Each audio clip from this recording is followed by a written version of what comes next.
Bonjour et bienvenue. This is Fabulously Delicious, the French food podcast, the show that's your ticket to all things French cuisine, from the buttery croissants of Paris to the finest cheeses in Burgundy. We explore the food culture that has shaped modern gastronomy and continues to inspire taste buds worldwide. French cooking isn't just about recipes, it's about passion, history, and the art of savoring life one bite at a time. On this podcast, we dive into the stories behind iconic dishes, discover hidden culinary gems, and meet the incredible people, chefs, artisans, and home cooks who bring these flavors to life.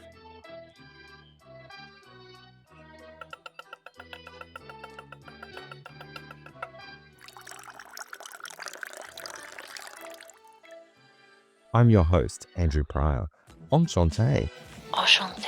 Once a contestant on MasterChef Australia, I now call France home. Here, I spend my days cooking, tasting, exploring, and celebrating the extraordinary food, wine, and traditions of this beautiful country. And I can't wait to share it all with you, my fabulously delicious audience. In today's episode, we're turning our attention to one of the brightest and most beloved stars of French pâtisserie around the world, the tart au citron. That's the perfect balance of buttery pastry, silky tangy lemon cream, and its elegant cousin, of course, the tart au citron meringue, topped with clouds of golden sweet meringue. We'll explore the origins, how it conquered dessert tables from Paris to Provence, and why these sunny tarts continue to charm pastry lovers around the world. So, grab a glass of wine, and of course if you're not driving, tear off a chunk of baguette, add a smear of some creamy camembert perhaps, maybe some delicious saucisson, and get ready to indulge in another mouth-watering journey. Welcome to Fabulously Delicious.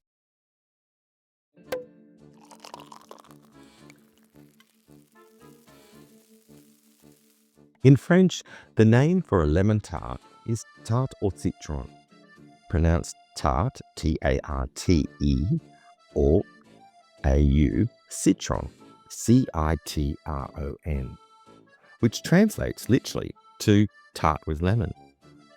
The meringue-topped version is called a tarte au citron meringue. A tarte au citron is one of the great classics of French patisserie. Elegant in its simplicity, it consists of a crisp buttery pâte soup, which is a sweet short crust pastry, filled with a silky, smooth lemon cream, also known as a lemon curd. But you can also get a baked version of the lemon curd. This cream is made by gently cooking a mixture of eggs, sugar, lemon juice, and lemon zest until it thickens into a custard-like filling. Unlike many fruit tarts, a traditional tarte au citron contains no whole fruit. Its flavour and character come entirely from the bright acidity of the lemon, balanced by the richness of butter and the sweetness of sugar. The result is a dessert that is at once tangy, fresh, and luxurious, beloved both in casual family kitchens and in the gleaming display cases of Parisian patisseries. While the pure version is served unadorned, many patisseries also create a tarte au citron meringue. This is a tarte au citron that's crowned with a cloud of golden-tipped meringue.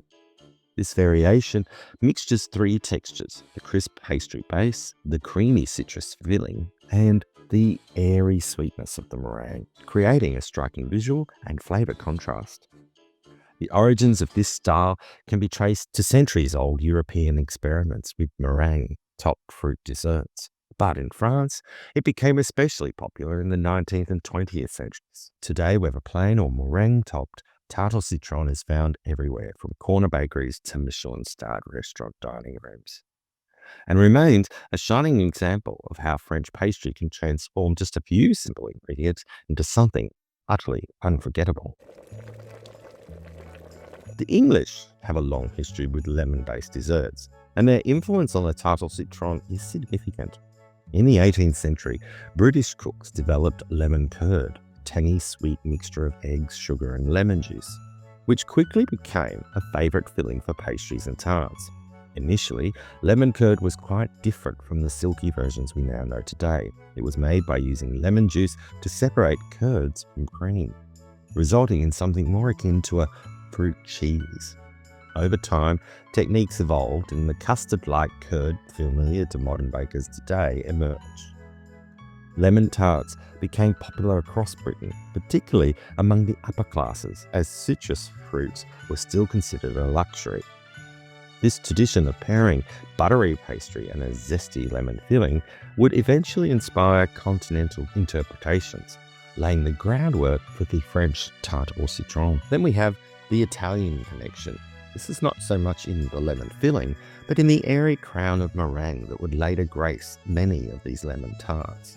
Meringue is widely attributed to Gasparani, an Italian-born chef said to have invented it in the Swiss town of Meringue in the early 18th century. Italy already had a rich tradition of using lemon in refined desserts, particularly in the courts of noble families like the Medicis, who favoured citrus as a symbol of wealth and sophistication.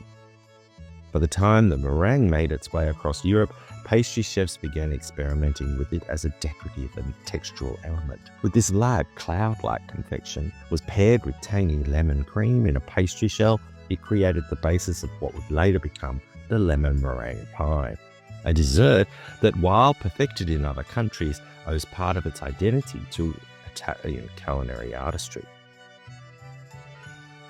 In France, the lemon tart took on its most elegant and refined form in the 18th and 19th centuries. French pastry chefs perfected the balance between the crisp pâte soup and the smooth, intensely flavoured lemon curd, creating the minimalist yet luxurious dessert we now recognise as the tarte au citron.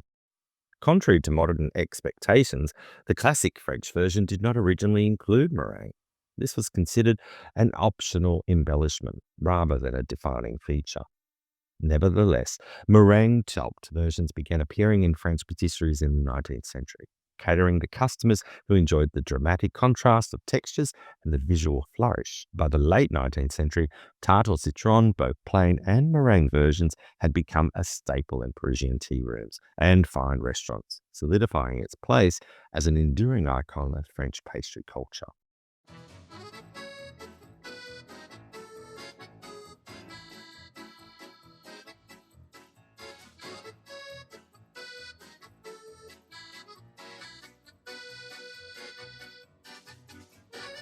Planning a trip to France, heading to Paris, or maybe you're one of those lucky ones that already live in this incredible city.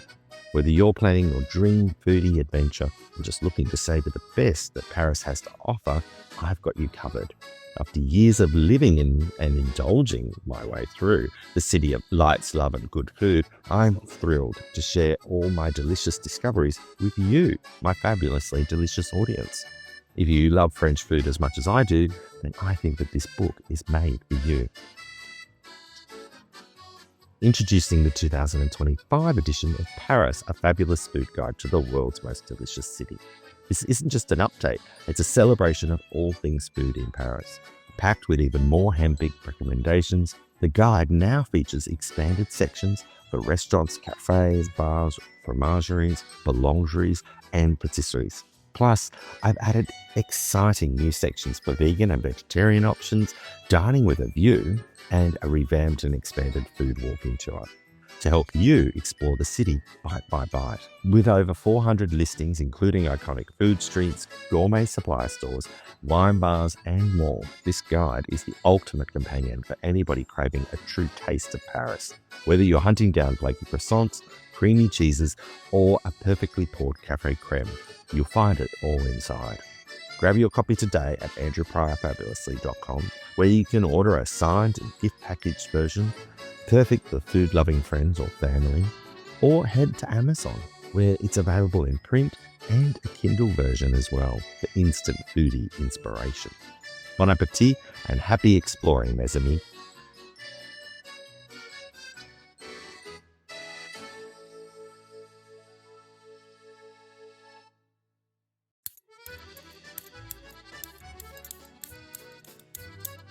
A classic tarte au citron is a masterclass in how just a handful of high-quality ingredients can create something extraordinary. At its base is the pâte soup, a sweet short crust pastry made with flour, butter, sugar and eggs. The butter is key. French bakers often insist on using high-fat, high-quality butter for its rich flavour and tender texture when making a pâtisserie. Whereas opposed to if you're making a puff pastry, for an example, they would use a butter like the Poitou-Charentes butter where I live, which has a higher water content in it, which means you get flakier croissants. The heart of the tart is the lemon cream or crème au citron, made from fresh lemon juice, finely grated lemon zest, sugar, eggs and butter. The juice and the zest deliver the tart aromatic punch, while the eggs thicken the mixture and the butter gives it a velvety melt-in-the-mouth quality. When the tart is transformed into a tart or citron meringue, an extra layer of indulgence is added with the meringue topping.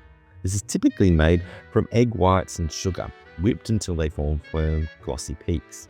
French bakers usually either use the French meringue, which is raw egg whites beaten with sugar for a softer, lighter texture, or the Italian meringue, which is egg whites whipped in hot sugar syrup for a more stable, marshmallow-like finish.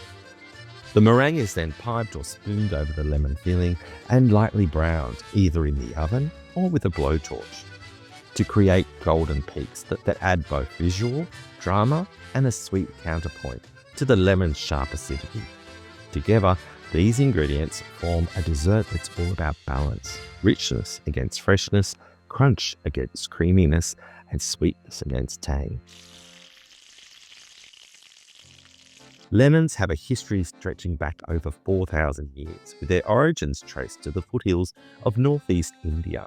From there, they travelled westward through Persia, which is modern-day Iran, before Arab traders introduced them to the Mediterranean.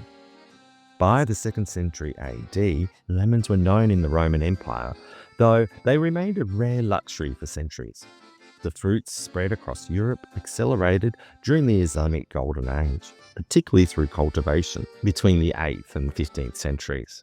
This journey also explains the dual linguistic roots of the word lemon in European languages, the Latin-derived citron and the Arabic limonum. France's relationship with lemons was initially one of exclusivity. In the Middle Ages, lemons were an expensive import, prized for their medicinal and decorative qualities as much as their flavour.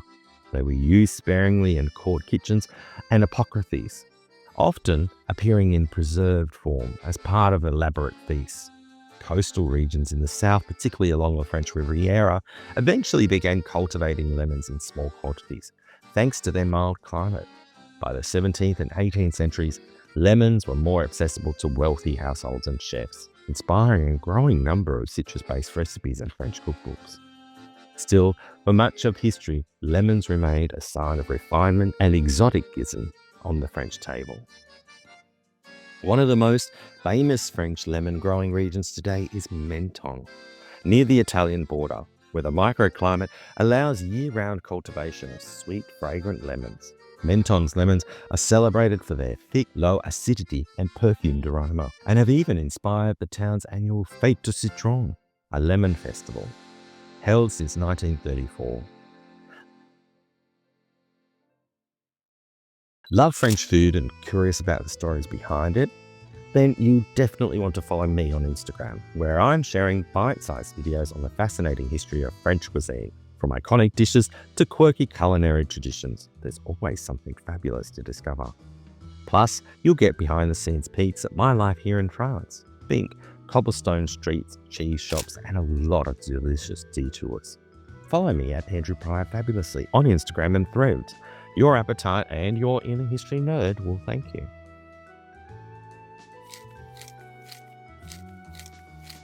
Around the world, variations of the lemon tart reflect both local tastes and culinary traditions. In the UK, the lemon tart often stays true to its roots with a buttery short crust and a tangy lemon curd, sometimes dusted simply with icing sugar for a minimalist finish. Across the Atlantic in the United States, the most famous relative is the lemon meringue pie, which typically has a softer crust, a slightly sweeter filling, and a generous layer of fluffy meringue browned to perfection. In Australia and New Zealand, lemon tarts can take on a rustic feel, with bakers using more intense lemon varieties like Eureka or Lisbon, and often serving the tart chilled for a refreshing summer dessert. In Italy, lemon tarts may be enriched with local citrus varieties, particularly the Amalfi lemons or Sicilian lemons, renowned for their fragrant oils and balanced acidity. Italian versions sometimes feature a thinner pastry crust and a slightly lighter filling, making them ideal for warm weather dining. And in North Africa and the Middle East, regions with long histories of lemon cultivation, similar tarts may be infused with floral notes like orange blossom water, cardamom or saffron. Even in Japan, patisseries reinterpret the tart or citron with the meticulous presentation and subtle sweetness to suit local palate. Despite these differences, the core appeal remains the same. Across cultures, a marriage of crisp pastry, vibrant citrus, and creamy richness that transcends borders.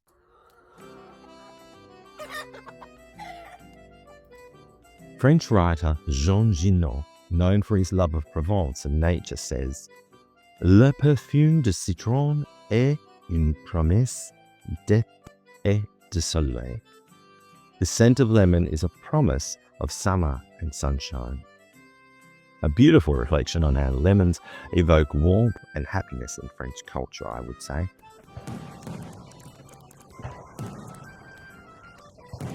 And that's a wrap for this zesty episode of Fabulously Delicious. Did you learn something new about the humble lemon tart, or maybe got inspired to try your hand at making a tarte au citron meringue with its fluffy meringue top?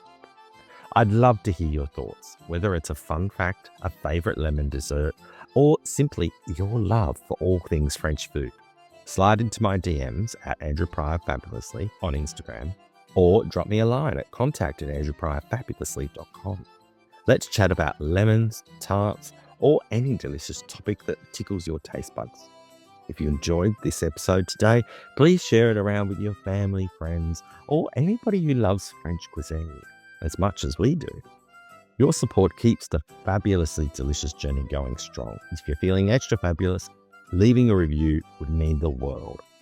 It helps more food lovers find the show. Thank you so much for tuning in. Your passion for French food and culture makes every episode a joy to create. Remember, whatever you do it fabulously. Merci beaucoup. And as always, bon appétit. Au revoir. Until next time.